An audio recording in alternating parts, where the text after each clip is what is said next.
ऋषी काय चाललंय?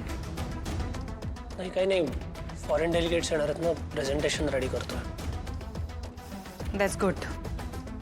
पण प्रेझेंटेशन फक्त रेडी करून उपयोगाचं नाही, ते प्रेझेंट करायला स्वतः हजर राहावं लागतं. काय चाललंय ऋषी?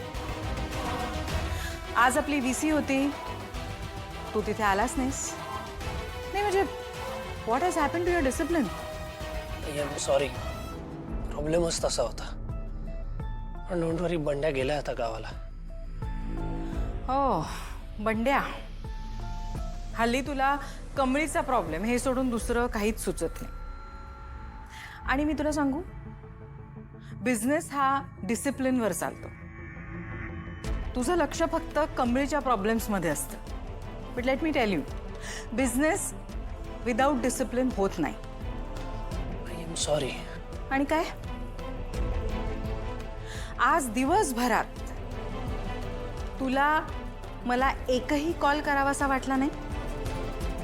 मी करणार होतो आई तुला कॉल, मला वाटलं तू बिझी असशील म्हणून. Okay, let's assume me busy होते, पण आजपर्यंत असं झालंय मी बिझी असताना तुझा फोन घेतला नाहीये? No, never. आणि मी का बिझी होते सांगू? कारण तुझं प्रेझेंटेशन मला करावं लागलं, because you were not there. मला तुझा हा बेशिस्तपणा अजिबात आवडत नाहीये. आई आई आई आई, अगं प्लीज काम डाऊन. हे बघ अगं, मी आणि ऋषी बघून घेऊ ना काय ते. खरंच बघा, कारण मला ना आता खूप कंटाळा आला या सगळ्या गोष्टींचा. But let me tell you, मला आता एकही मिस्टेक झालेली चालणार नाही.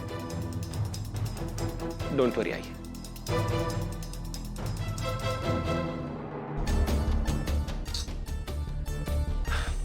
सोड रे ऋषी. अरे तुला माहितीये ना आई कशी येते. आणि खरं सांगू का, आपल्या जनरेशनला ज्या गोष्टी प्रायोरिटाईज करायच्या असतात त्या ह्या जनरेशनला नसतात करायच्या. अरे तू जास्त नको विचार करूस. अरे पण दादा, हे ऋषी, तुला काय म्हणायचं ते मला सगळं समजतंय. तू आता शांत राहा बरं. आणि हो, तू जे प्रेझेंटेशन तयार केलेस ना, ते तू मला पाठवून ठेव.